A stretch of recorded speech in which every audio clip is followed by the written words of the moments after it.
بسم اللہ الرحمن الرحیم. میں ہوں طاہر ڈھنڈسا اور آپ دیکھ رہے ہیں ٹی ڈی ڈیجیٹل. کافی مشکلات کے بعد پھر یہ کہا جا رہا ہے کہ پاکستان کی اکانومی ایک دفعہ پھر کنسولیڈیشن کی طرف بڑھ سکتی ہے. فزیکل کنسولیڈیشن اور اسی طرح مانیٹری سائیڈ پہ بھی بہتری آئی ہے. کرنٹ اکاؤنٹ میں جو خسارہ تھا وہ بھی بہتر ہوا ہے. اور ایکسپورٹس کا تو ہم سب سن ہی چکے ہیں کہ ٹیکسٹائل میں کافی حد تک بوم ہے, دوبارہ سے امپلائمنٹ جنریٹ ہو رہی ہے. اور یہ سب کچھ اس سال کے بعد ہوا ہے جس میں کووڈ بھی تھا, اور ظاہر ہے اس کا آگے کچھ وے فارورڈ بھی ہوگا. ہمارے ساتھ ایز یوزول موجود ہیں ڈاکٹر عابد قیوم سلیری. ان سے بات چیت کرتے ہیں اس بارے میں. اسٹے ود اس.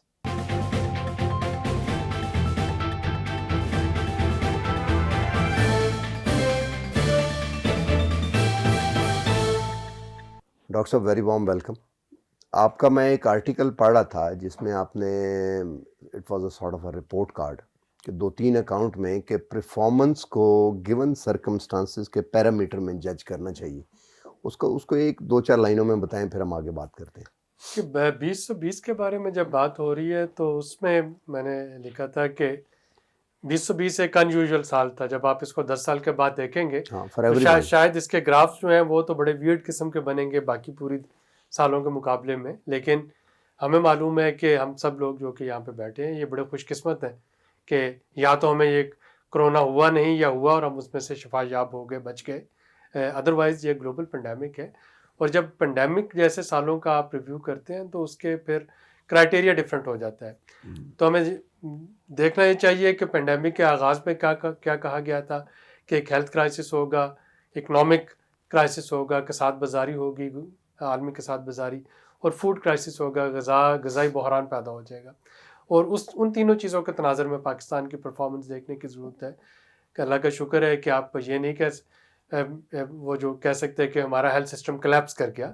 اس میں نقص نکالنے کے لیے بہت سی چیزیں ایسی ہیں جو کہ ٹھیک ہونی چاہیے, لیکن کووڈ کے مقابلے میں کرنے میں ہمارا ہیلتھ سسٹم جو ہے وہ کافی رہا. اور اس میں جو بہتری آئی فیبری مارچ 2020 سے لے کے ابھی تک وہ پروگریشن میں جا رہی ہے. کساد بازاری کی آپ بات کرتے ہیں تو ہماری اکانومی اس طریقے سے نہیں بیٹھی. لیکن ریسیشن تو ہے نہیں, ریسیشن نہیں آیا نا. ریسیشن آتا تو آپ کی ایکسپورٹ پرفارمنس جو ہے وہ کیسے بڑی ہوتی ہے. ریسیشن آتا تو آپ کی کنسٹرکشن انڈسٹری کیسے چل رہی ہوتی. ریسیشن آتا تو آپ کے جو ملینس آف اسمال انٹرپرینورز ہیں جو ڈیلی ویجرز ہیں وہ سارے خدا نخواستہ اس وقت بھوکوں مرنا شروع ہو جاتے, فاقہ کشی کا عالم آ جاتا. اور یہاں پہ ہمیں ماننا پڑے گا کہ smart lockdown versus lockdown جو تھا, کمپلیٹلی ہالٹ کرنا اور اس کو چلتے رہنے دینا جو تھا تھوڑی سی فلیکسیبلٹی وہ بہتر رہی. ہمارے جو غذائی قلت ہے وہ نہیں ہوئی. غذا مہنگی ہوگی, گندم مہنگی ہوئی, وہ ہم ڈسکس کر چکے ہیں. ایک مینجمنٹ پرابلم تھا, گورننس ایشو تھا. چینی مہنگی ہوئی, وہ ہم ڈسکس کر چکے ہیں, مافیاز کے ایشوز تھے. لیکن جس طریقے سے نیو یارک جیسی اسٹیٹس میں لوگ جا کے کھانے پینے کی دکانوں کو لوٹنا شروع ہو گئے تھے, اس طرح کی پینک بائنگ وہ سچویشن آپ کے پاس نہیں آئی. تو اگر ان تینوں اکاؤنٹس پہ دیکھا جائے تو میرا خیال ہے کہ حکومت کی کارکردگی اگر بہت اچھی نہیں رہی تو وہ بہت بری بھی نہیں رہی. اچھا, اس میں پالیسی کا عمل دخل تھا یقیناً. اس میں پالیسی کیا مسئلہ؟ $12 ٹریلین تو ہمیں روپیز تو ہمیں پتہ ہے کہ ہم نے دیے بانٹے فیملیز میں, اور اس سے کسی حد تک بہتری. ادروائز اس کے علاوہ 1.2 ٹریلین 1.2 ٹریلین 1.2 ٹریلین ہم نے بانٹے. یعنی ایک تو وہ تھا جس کی وجہ سے آپ نے جو سوشل پروٹیکشن ہے اس کو بیف اپ کیا. دوسرا وہ ہے جو کہ NCOC کا اس میں کردار ہے کہ آپ کو یاد ہوگا جب یہ بیماری شروع ہوئی نہ سینیٹائزر اویلیبل تھے, نہ ماسک اویلیبل تھے, نہ وینٹیلیٹرز تھے, نہ آکسیجنیٹر بیڈ تھے. وہ ساری چیزیں جو ہیں وہ آپ کی چند ہفتوں میں پورے پاکستان میں بڑے شہروں میں پہنچنا شروع ہو گئی تھی. تو اس کا پالیسی کا جو عمل تھا وہ تھا. آپ دیکھیے کہ انڈیا اور پاکستان کے رسپانس میں کیا فرق تھا. انڈیا نے مکمل کرفیو نافذ کر دیا جس کی وجہ سے ڈیلی ویجرز کو اپنے دیہاتوں میں واپس جانا پڑا, جو ایک ایکسوڈس ہوا, ماس ایکسوڈس ہوا, لوگ ریورس ایکسوڈس جو ہوا. پاکستان میں اس طرح کی کوئی سچویشن نہیں بنی کیونکہ اسمارٹ لاک ڈاؤن تھا. لوگ جو تھے وہ کسی نہ کسی طریقے سے ان کو اکوموڈیٹ ہوتے رہے, اور جس کے 2 فائدے ہوئے. ایک تو آپ کا رورل ایریا جو ہے وہ آج بھی کووڈ سے بچا ہوا ہے, پیریفری جو ہے وہاں پہ ابھی بھی کووڈ کے کیسز اس طریقے سے نہیں نکل رہے جیسے کہ باقی جگہوں پہ ہیں. اور سیکنڈ یہ کہ اس نے آپ کی فوڈ سیکورٹی انشور کی. آپ کا جو ویٹ آپریشن تھا وہ متاثر نہیں ہوا, ویٹ ہارویسٹنگ وہ چلتا رہا, آپ کی کاٹن کی سوئنگ چلتی رہی, رائس کی سوئنگ چلتی رہی. تو یہ ساری چیزیں جو ہیں یہ الٹیمیٹلی پالیسی کا نتیجہ ہے, یہ کوئی ہیپ ہیزرڈ یا رینڈم قسم کی چیزیں نہیں ہو رہی تھی. تو آپ سمجھتے ہیں کہ اگر یہ ریورس ایکسوڈوز ہوتا ہے ہمارے بھی تو اس سے پینڈیمک جو ہے وہ ٹرانسمٹ ہو جاتی؟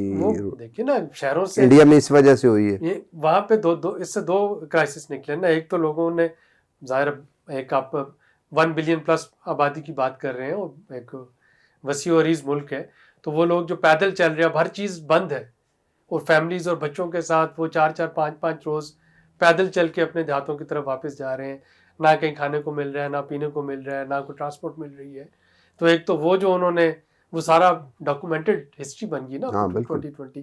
اور پلس اگر ان میں چند لوگ بھی اسمپٹومیٹک ہیں تو اپنے ایریاز میں کیا لے کے گئے ہوں گے؟ ظاہر ہے ڈیزیز لے کے گئے نا. اور پھر اب وہ ان کے پاس واپس آنے کے لیے کوئی وہ جو لوگ پہنچ گئے اب ان کے پاس اتنا سرمایہ نہیں تھا کہ واپس آ کے ریپیٹریٹ ہو سکتے, کیونکہ چھوڑ کے چلے گئے تھے. تو پاکستان میں اسمارٹ لاک ڈاؤن کی وجہ سے یہ چیزیں نہیں ہوئی. یہ تو ہو گیا پچھلے سال کا جب اب ہے. اب IMF کی بھی آنے والا ہے اور ایک رپورٹ بھی آئی ہے کہ پاکستان کی جو فزیکل سائیڈ ہے وہ اس میں کنسالیڈیشن کسی حد تک ہوئی ہے. حالانکہ ریونیو میں تو اس طرح کی نہیں ہم بہتری دیکھتے فار ویری آبویس ریزن. تو آگے اب کیا آپ ایکسپیکٹ کرتے ہیں اور کیا ہونا چاہیے؟ جو آگے ہم ایکسپیکٹ کرتے ہیں اس میں سے کچھ چیزیں جو ہیں وہ ہمارے ہاتھ میں ہیں, کچھ چیزیں ہمارے ہاتھ میں نہیں ہیں. تو یہ 5-6 فیکٹرز ہیں جن کو ہمیں ذہن میں رکھنا ہے. پہلا فیکٹر جو ہے وہ ہے ویکسین کی اویلیبلٹی اور ریپڈ ٹیسٹ کی سہولت. کہ اب آپ کے باقی جو ترقی یافتہ ممالک ہیں وہاں پہ یہ سہولت آ گئی ہے, گھر بیٹھے آپ منٹوں میں آپ خود سے اپنا کووڈ ٹیسٹ کر سکتے ہیں. ہمارے یہاں ابھی بھی 6,500 روپے دے کے آپ ٹیسٹ کرواتے جاتے ہیں اور پھر 24 گھنٹوں کے اندر اس کا رزلٹ آتا ہے. تو ریپڈ ٹیسٹ اور ویکسین کہ وہ کتنی تعداد میں آتی ہے. اور پھر اس ویکسین کا جو اگلا چیلنج ہے اس میں سے اکثر ویکسین ایسی ہیں جن کو سب زیرو ٹمپریچر پہ رکھنا ہوگا. ایک ویکسین تو ہے جس کو -70 ڈگری سینٹی گریڈ پہ رکھنا ہے, ڈرائی آئس چاہیے.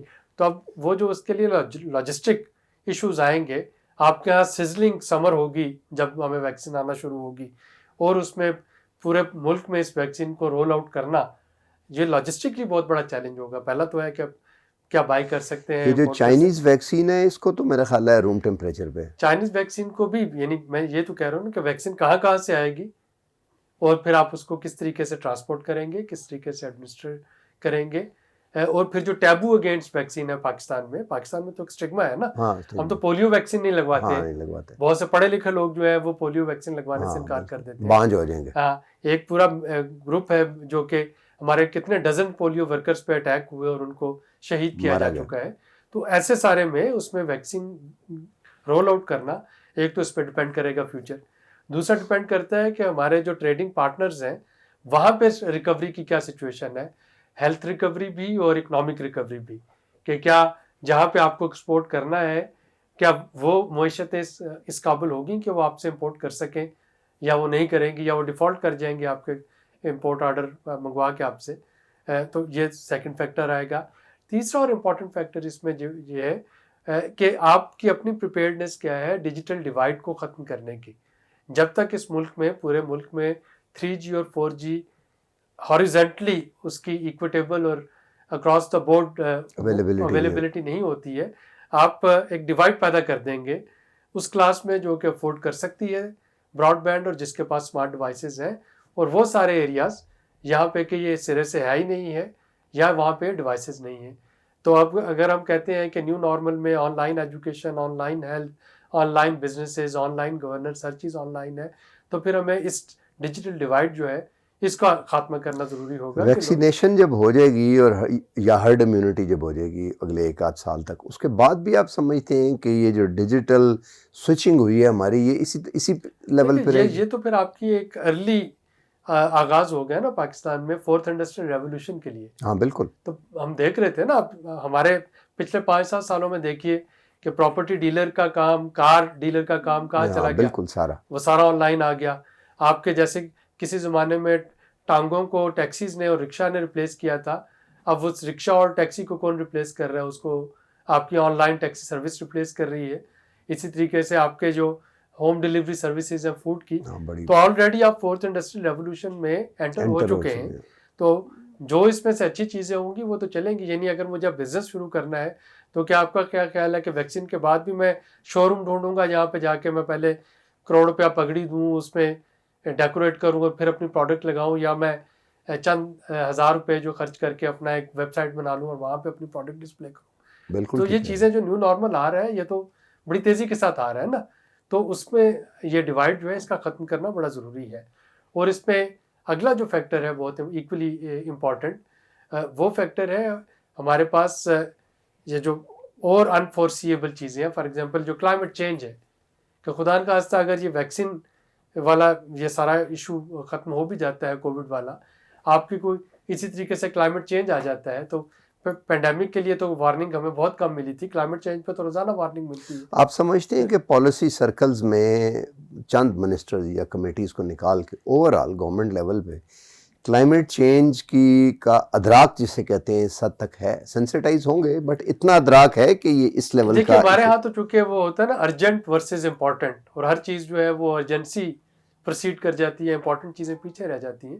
تو میرا خیال ہے امپورٹنٹ سے تو اس کا انکار نہیں کیا جا سکتا. اور نہیں, یہ تو ارجنٹ بھی ہے. اب کیبنٹ نہیں ارجنٹ تو اس وقت یہ ہے نا کہ ڈیزیز روکو, یا وینٹیلیٹر ارجنٹ تو روزانہ کی بیسس پہ چینج ہوتے ہیں نا.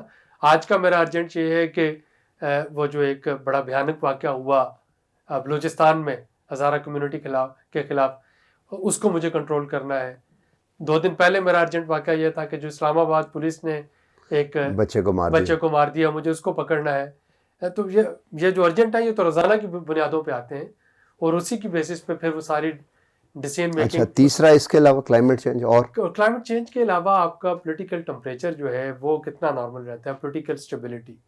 اگر یہ ساری چیزیں ہو بھی جاتی اور تو یہ آپ کا اگر یہ ساری چیزیں ہو جاتی ہیں اور آپ کی پولیٹیکل اسٹیبلٹی نہیں آتی ہے, ظاہر ہے تو ظاہر ہے اگین ہر چیز جو ہے وہ ٹاپ سیٹر بھی جائے گی. کیونکہ اس وقت ہو کیا رہا ہے کہ اپوزیشن انتظار کر رہی ہے پرائم منسٹر کے ریزگنیشن کے, پرائم منسٹر اور پی ٹی آئی انتظار کر رہی ہے, اپوزیشن پی ڈی ایم کے.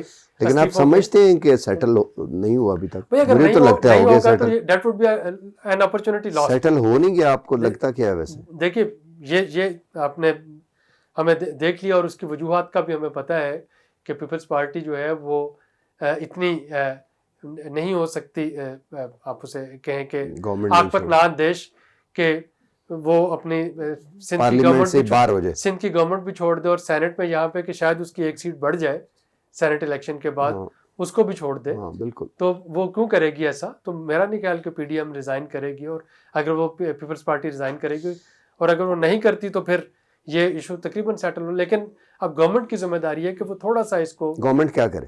گورنمنٹ کو پولیٹیکل ٹمپریچر جو ہے وہ تھوڑا منیمائز کرنا پڑے. دیکھیں سمپل بات ہے, اداروں کا کام ادارے کرتے رہے. جو اس وقت منسٹرز ہیں یا پرائم منسٹرز ہیں, ان کا فوکس اس چیز پہ ہونا چاہیے کہ آپ کے جو اگلے ایشوز آ رہے ہیں نا, وہ آ رہے ہیں جو کہ آپ کو وفاق اور صوبوں کی مشاورت سے کرنے ہیں. خواہ وہ فوڈ سیکورٹی کے ایشو ہیں, خواہ وہ فوڈ انفلیشن کے ایشو ہیں, خواہ وہ گندم کی خریداری کے ایشو ہیں, خواہ وہ کووڈ کی ویکسین کی ڈسٹریبیوشن کے ایشو ہوں گے. کوئک ون لائنر بتائیں, what is the path way? Path way جو ہے وہ یہی ہے کہ ہمیں جو یہ سارے کچھ فیکٹرز, اور اس میں سے اور بھی بہت سے فیکٹرز ہوں گے, ہمیں ان فیکٹرز یہ گورنمنٹ کے ہاتھ میں, ہمیں ان فیکٹرز کو پازیٹیولی الائن کرنا ہے. ہمیں یہ گورنمنٹ کرے, ہم ایز اے پاکستان سب مل کے, یہ ہماری کلیکٹیو رسپانسبلٹی ہے کہ ان کو اپنے لیے پازیٹیولی الائن کریں. اور اس کا ہمیں بیلنس کرنا ہوگا. اگر ہمیں لگتا ہے کہ فار ایگزامپل اس میں سینئر پارٹنر کون ہے؟ گورنمنٹ ہے, آپ سمجھتے ہیں گورنمنٹ کا کام, ظاہر ہے گورنمنٹ کا کام تو گورنمنٹ ہی کر سکتی ہے, اور گورنمنٹ ہی کو گورنمنٹ سینئر پارٹنر ہے, آپ سمجھتے ہیں؟ گورنمنٹ بالکل سینئر پارٹنر ہے. گورنمنٹ کا کام گورنمنٹ کو کرنا ہے, کیبنٹ کا کام کیبنٹ کو کرنا ہے, پارلیمنٹ کا کام جس میں کہ گورنمنٹ اور اپوزیشن دونوں ہیں, وہ ان کو کام ان کو کرنا ہے, میڈیا کا کام میڈیا کو کرنا ہے. تو ان سب کو مل کے کرنا, اور ہمیں ان فیکٹرز کو الائن کرنے کی کوشش کرنا ہے اپنی سائڈ پہ پازیٹیولی. چلیں جی, بہت بہت شکریہ, وقت ختم ہو گیا.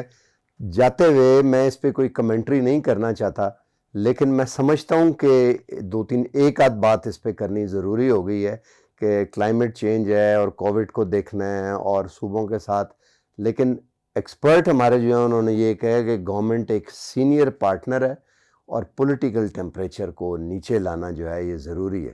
تو اس کے ساتھ ہی آج کا پروگرام ختم ہوا. آئندہ پھر ملیں گے. ہمارے پروگرام کو دیکھتے رہیں, چینل کو سبسکرائب کریں. بہت شکریہ.